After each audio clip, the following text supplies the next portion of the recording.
اتصلت عليا وقالت لي انا عازمه صاحبتي الكويتيه، جهزي لي اكبر صينيه وعايزاها بالشكامبه الاسكندراني واللحمه المحمره تكون طريه. انا عايزه اكلها حاجه مصري على اصولها، بس كتري الشكامبه شويه. قلت لها حاضر عينيا، بس الاول شجعيني باجمل لايك وشاركي الفيديو مع اصحابك عشان يوصل لكل المتابعين.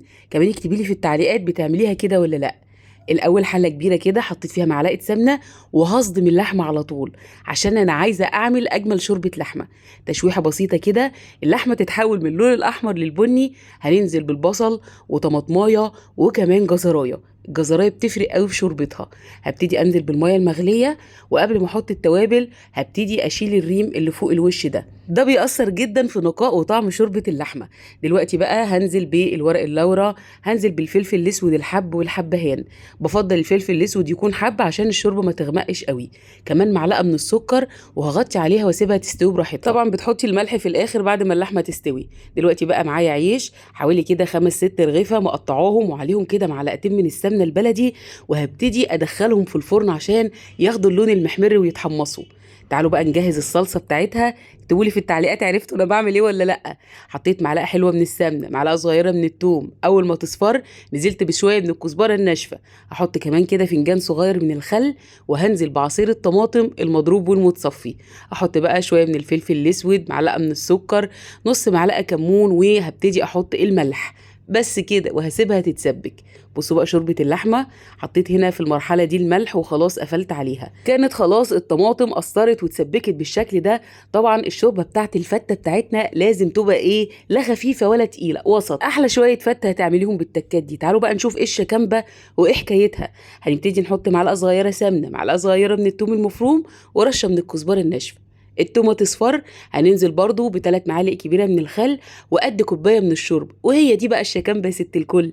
بس بيسموها في اسكندريه ايه، شكامبه. احنا في القاهره هنا بنسميها ايه، الصلصه البيضه او الشوربه اللي بالثوم. ودي اساسيه جدا في الفته. يلا بقى كده نجهز اخر حاجه معانا، الرز الابيض. سمنه وزيت، هنشوح الرز.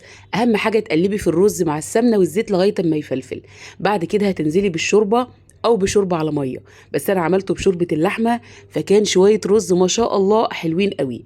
حطيت بقى الملح والفلفل الاسود وسبت الرز ايه يتشرب. دلوقتي بقى معانا اللحمه طبعا هنا مسلوقه. طب نخليها ازاي متحمره وطريه؟ تعالي بقى اقولك على التكه دي. بعد ما تحمري اللحمه عندك كده وهي في الطاسه كده في السمنه، هنديها شويه ملح وشويه فلفل اسود، كمان نص كوبايه من الشوربه. وهو ده سر طراوه اللحمه المحمره. واقفلي النار على كده. هنا بقى حطيتها في الاطباق. طلعت بقى العيش، شايفين اهم حاجه العيش، تقليب في الفرن كل شويه. تطلعي الصينيه تقلبي. هنجيب بقى الشكامبه، هنحط طبعا على العيش الصلصه البيضه بتاعتنا ومعلقه من الصلصه الحمراء، مش كتير بس مغرفه من كده ومن كده. هنجيب بقى الرز. طبعا في ناس بتحب تقلب الرز مع العيش تحت، بس انا لا، ست تقليديه وبحب الدنيا طبقات. يعني اصلا طبقه العيش اللي تحت دي طعمه جدا. شايفين الرز يا جماعه، ما شاء الله مفلفل، والشوربه مخليه زي العسل. نزين كده بشويه عيش محمص فوق الوش، ويلا نكتر الشكامبه زي ما زبونتي القمر طلبت بالظبط. بسقيها كده شويه، بيفرقوا جدا في طعم الفته. اعملي التكات دي صدقيني هتدمنيها. الصلصه طبعا على جنب ساعه التقديم. وادي اللحمه المحمره الطريه واحلى فته مصريه. حبايب قلبي بحبكم في الله، اتمنى تكون عجبتكم. كان معاكي شيماء محمد، والسلام عليكم ورحمه الله.